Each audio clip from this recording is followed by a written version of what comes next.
Hi everybody, this is Carissa and welcome back to my YouTube channel, Inky Fairy Designs. Today I'm going to be taking a look at the Art Philosophy Tube Artist Grade Watercolors.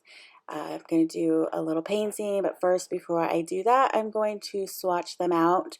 And when I get tube watercolors, I like to get some pans, write the name on the side with a permanent marker, and then squeeze the paint directly into the pans and let them dry. You can use them this way, or you can use them wet and place them in your palette each time you go to paint. But I like to have my palettes in, or my paints in pans, and create a little palette with it and then use them that way. I also use them wet, directly wet from the tube, so it's just either way. But this makes them portable, so if I want to take the paints with me on the go, I can put them in a little container and then I have them ready to go. I got these pans off of Amazon, and I'll go ahead and put a link in the description if you want to check them out and do this yourself with any of your tube watercolors. Also, I wanted to put this video up today because it is Memorial Day weekend 2020, and these particular paints that I'm using today are on sale at artphilosophy.com for 40% off. So if you like what you see, you might want to head over there and pick some up for yourself.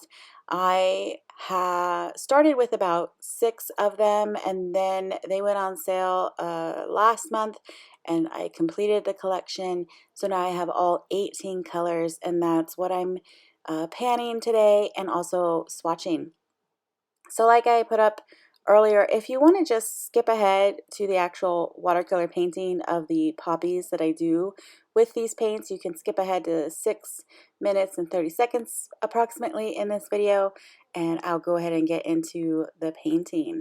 So you can see it's really easy to just squeeze a little bit of the paint into the pans.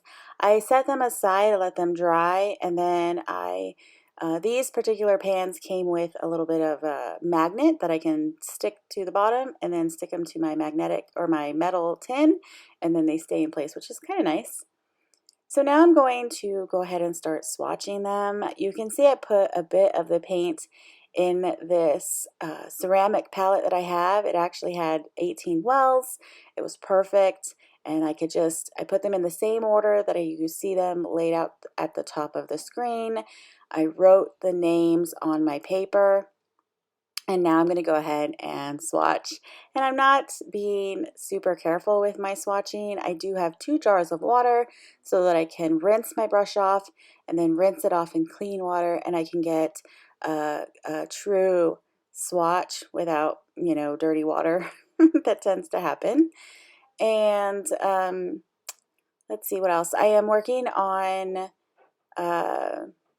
watercolor paper, 140 pound. It's a cold press, and it is a block, and it's Arches. I couldn't think of it right away, but it's Arches. I am using my good paper for the swatches, and I just am. I wanted to see how they work on the paper that I love to paint on. So swatching it on the paper that you normally use is always a good idea. You can see how they react. You can see how the colors are going to look on that paper.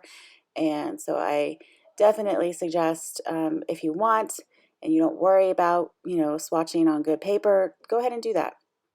You'll be able to see a true color on there. And so I sped this up. You can see I'm just going in rainbow order. And then the good thing is like sometimes obviously the color on the tube is going to be different than the paint on the bottle or on the paper, as well as different from the paint in the pan or in your palette than on the paper. So doing this, I had a rough idea of the order of the colors that I thought would look good, but then in the end I switched a few around when I actually put the pans in my metal tin. So that's another great way or a great reason to kind of do this little swatching, so you can put them in the right order that you want in your watercolor palette. One thing that I wanted to say, I am not like a super technical watercolor artist.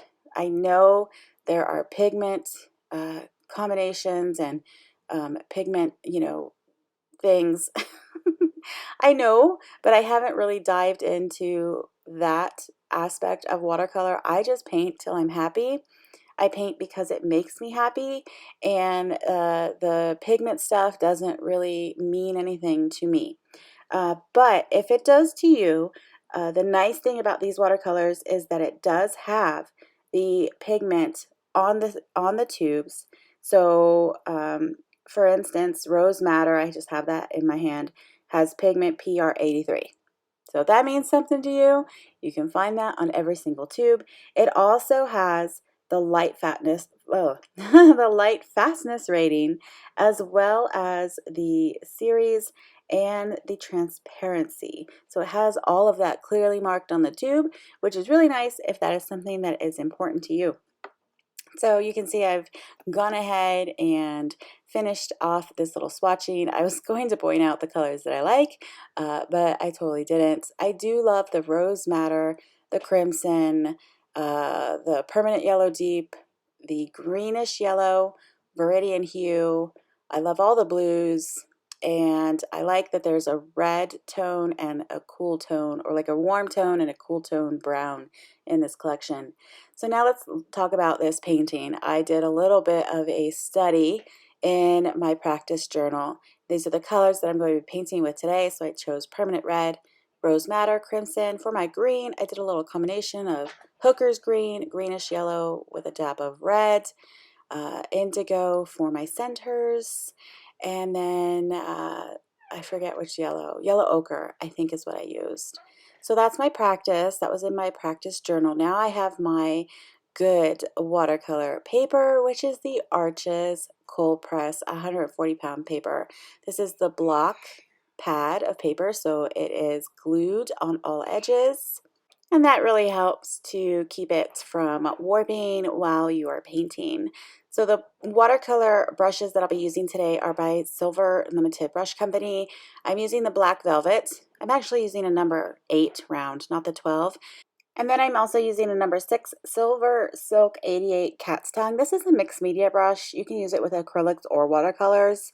And it's, I'll be honest, I got it because it has a purple handle. But I really like it. I've been enjoying using these brushes, and they're very economical. If you don't want to go to the Silver Black Velvet brushes right away, which I recommend highly if you like to do very loose florals and abstract painting.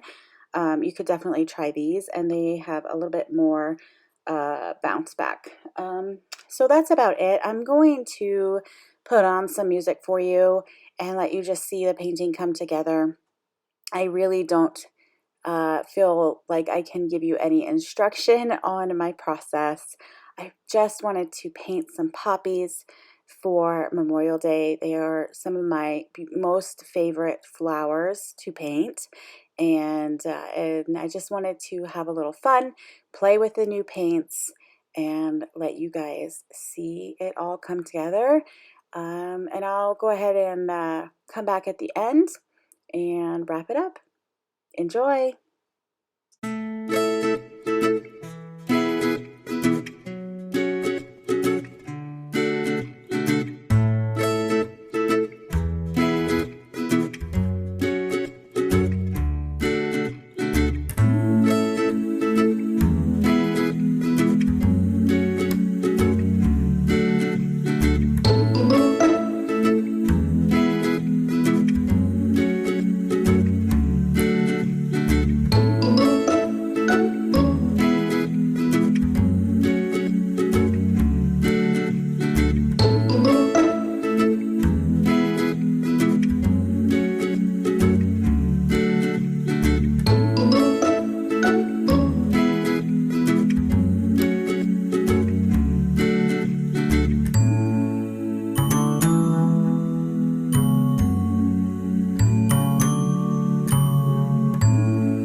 enjoyed this video and my very minimal thoughts on these watercolor paints by Art Philosophy, as well as this poppy painting.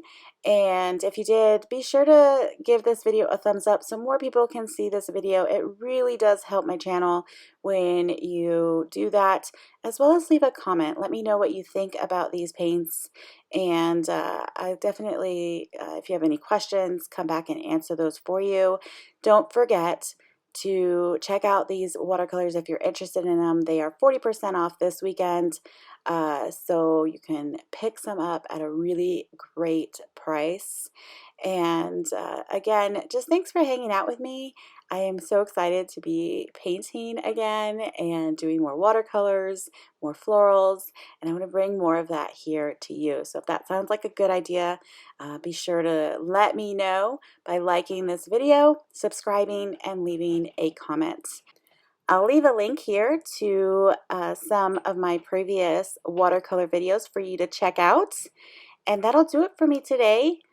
I hope you have a great weekend. Until the next video, bye.